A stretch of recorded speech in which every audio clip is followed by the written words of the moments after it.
ನಮಸ್ಕಾರ ಸ್ನೇಹಿತರೆ, ಶಿಲ್ಪಾ ಮನೋಜ್ ಆಫಿಷಿಯಲ್ ಚಾನಲ್ಗೆ ನಿಮಗೆಲ್ಲ ಮತ್ತೊಮ್ಮೆ ಸ್ವಾಗತ.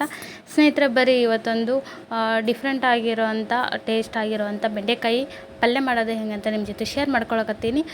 ಈ ಥರನೂ ಒಮ್ಮೆ ಟ್ರೈ ಮಾಡಿ ನೋಡ್ರಿ, ಸಖತ್ತಾಗಿರ್ತೈತಿ. ಅನ್ನ, ಬಿಸಿ ಬಿಸಿ ಅನ್ನ, ಚಪಾತಿ, ಮುದ್ದೆ, ರೊಟ್ಟಿ ಎಲ್ಲದಕ್ಕೂ ಮಸ್ತ್ ಕಾಂಬಿನೇಷನ್ ಇದು. ಬರೀ ಇದು ಮಾಡೋದು ಹೆಂಗೆ ಅಂತೇಳಿ ನಿಮ್ಮ ಜೊತೆಗೆ ಶೇರ್ ಮಾಡ್ಕೊತೀನಿ. ವಿಡಿಯೋನ ಸ್ಕಿಪ್ ಮಾಡಿದೆ ಪೂರ್ತಿಯಾಗಿ ನೋಡ್ರಿ. ಆಮೇಲೆ ನಿಮ್ಗೆ ಇಷ್ಟ ಆದರೆ ಲೈಕ್ ಮಾಡೋದು ಮರಿಬೇಡ್ರಿ. ಆಮೇಲೆ ಹೊಸದಾಗಿ ನೋಡಿ ಚಾನಲ್ಗೆ ಸಬ್ಸ್ಕ್ರೈಬ್ ಆಗಿ ಬೆಲ್ ಐಕನ್ನ ಕ್ಲಿಕ್ ಮಾಡಿರಿ, ಅಂದರೆ ನಾ ಹಾಕೋ ವಿಡಿಯೋಸ್ ನೋಟಿಫಿಕೇಷನ್ ನಿಮ್ಗೆ ಬರುತ್ತಾ.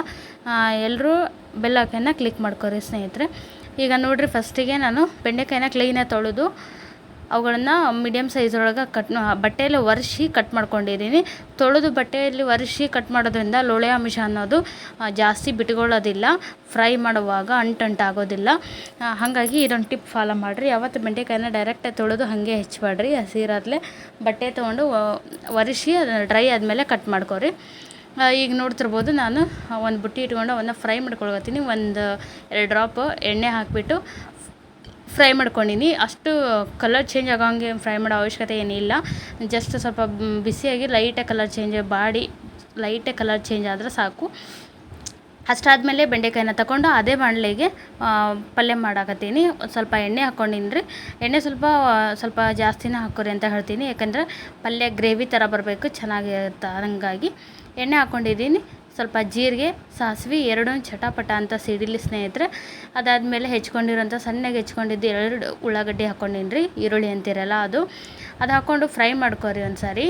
ಆಮೇಲೆ 2 ಟೊಮೆಟೊನ, ಮೀಡಿಯಮ್ ಸೈಜಿನ ಟೊಮೆಟೊನು ಸಣ್ಣಗೆ ಚಾಪ್ ಅಂತಾರಲ್ಲ ಆ ಥರ ಮಾಡಿ ಹಾಕ್ಕೊಂಡಿದ್ದೀನಿ.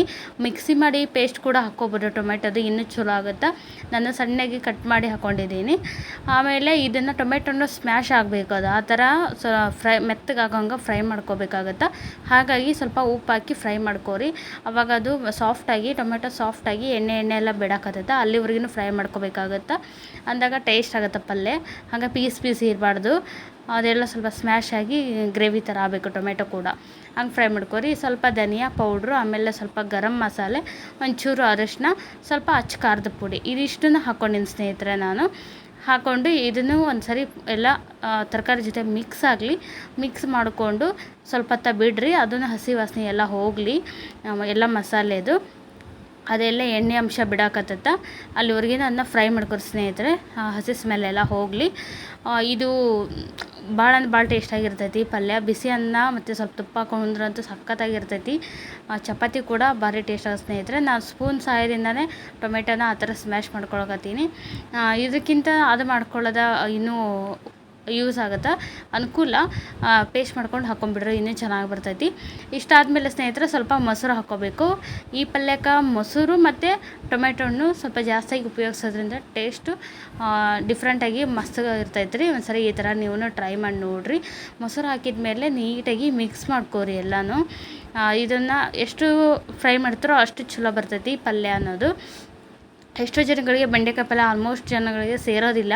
ಆಮೇಲೆ ಮಾಡಿದ್ರೆ ಲೋಳೆ ಬರುತ್ತೆ, ಹಾಗೆ ಹಿಂಗೆ ಅಂತೇಳಿ ಎಲ್ಲ ಇರುತ್ತೆ. ಆ ಥರ ಏನೂ ಆಗೋದಿಲ್ಲ.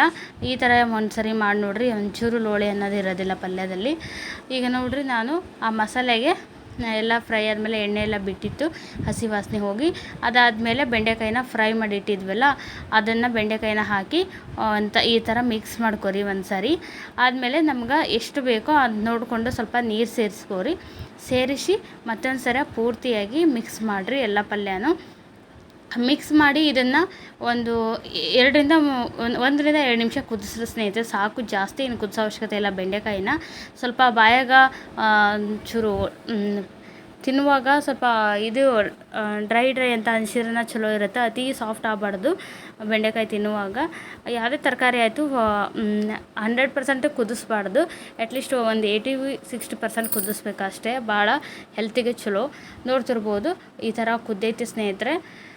ಇಲ್ಲಿಗೆ ಇದನ್ನು ಗ್ಯಾಸ್ ಆಫ್ ಮಾಡ್ಕೊಂಬಿಟ್ರೆ ಮುಗೀತು, ಬೆಂಡೆಕಾಯಿ ಪಲ್ಯ ಅನ್ನೋದು ರೆಡಿ ಆಯಿತು. ನಿಮಗೆ ಈ ಟೈಮ್ನಲ್ಲಿ ಉಪ್ಪು ಖಾರ ಏನಾದರೂ ನೋಡಬೇಕಿದ್ರೆ ನೋಡಿ ಮತ್ತೆ ಆ್ಯಡ್ ಮಾಡ್ಕೊಬೋದು, ಏನಾದರೂ ಕಡಿಮೆ ಇದ್ದರೆ.